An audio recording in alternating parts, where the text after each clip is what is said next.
Assalamualaikum warahmatullahi wabarakatuh. Perkenalkan, nama saya Muhammad Ridho Nugroho dengan NIM 0711523028. Di sini saya ingin menjelaskan tentang makalah yang pernah saya buat, yaitu judulnya Online Dispute Resolution dalam penyelesaian sengketa transaksi elektronik.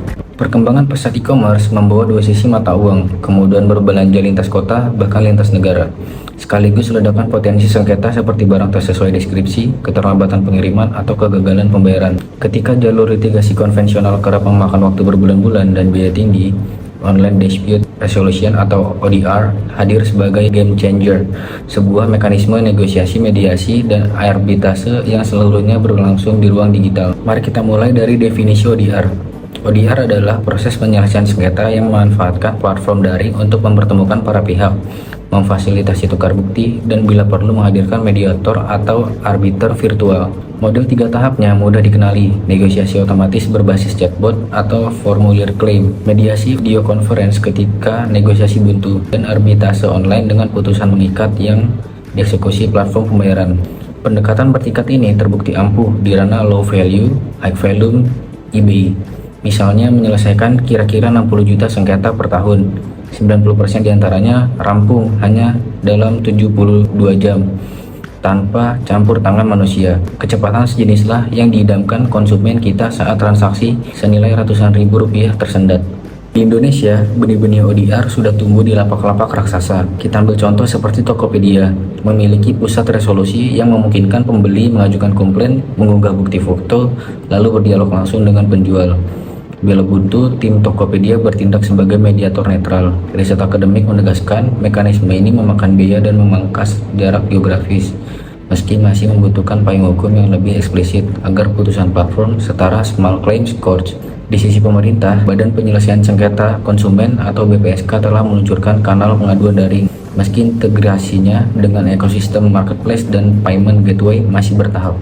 Manfaat ODR terlihat pada 3 kata kunci: kecepatan, efisiensi, dan akses.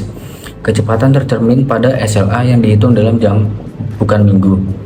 Efisiensi muncul karena para pihak tak perlu hadir fisik, cukup unggah bukti digital, tanda tangan dokumen elektronik, dan terima putusan via email. Akses makin luas, sebab konsumen dari pelosok dapat menekan tombol submit tanpa perlu ongkos perjalanan ke ibu kota kabupaten. Tambahan lagi, teknologi baru dari smart contract berbasis blockchain yang mencatat setiap langkah sengketa, hingga analitik AI yang memprediksi kemungkinan kompromi yang mendorong transparansi audit trial dan konsistensi putusan. Lalu ada pertanyaan, bagaimana kerangka hukum menopang inovasi ini?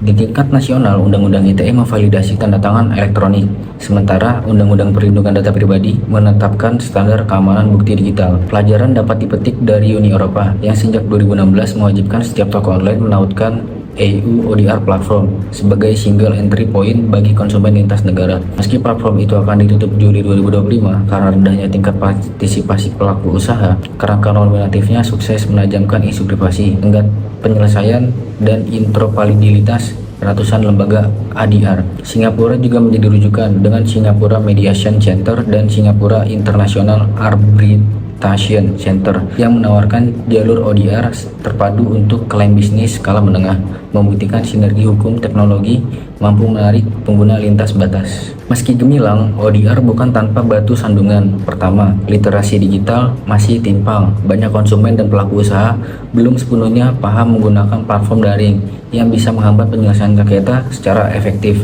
Kedua, validitas putusan ODR lintas yurisdiksi masih menjadi persoalan hukum karena pengakuan dan eksekusinya bergantung aturan nasional dan perjanjian internasional yang belum merata. Ketiga, keamanan cyber adalah tantangan kritis mengingat data sensitif dan bukti digital rentan diretas atau dimanipulasi tanpa proteksi canggih. Keempat, integrasi ODR ke dalam sistem peradilan nasional masih bersifat parsial. Idealnya, ODR bukan hanya alternatif, tapi juga bagian dari ekosistem penyelesaian sengketa yang komprehensif.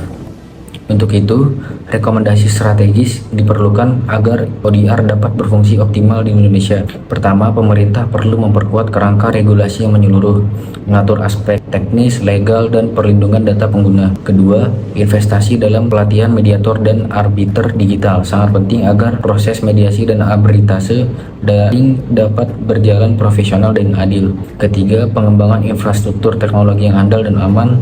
wajib diutamakan untuk menjaga kepercayaan pengguna dan mencegah penyalahgunaan. Terakhir, kolaborasi antara pemerintah, pelaku marketplace, dan masyarakat sipil harus diperkuat untuk mencapai ekosistem ODR yang inklusif dan berdampak luas. Dalam semua langkah tersebut, ODR berpotensi menjadi jembatan penting mewujudkan penyelesaian sengketa transaksi elektronik yang cepat, murah, transparan, dan dapat diakses oleh seluruh lapisan masyarakat Indonesia. Transformasi digital di bidang hukum ini bukan sekadar tren, tetapi kebutuhan mendesak di era ekonomi digital yang semakin kompleks dan dinamis. Sekian penjelasan tentang makalah yang pernah saya buat kemarin.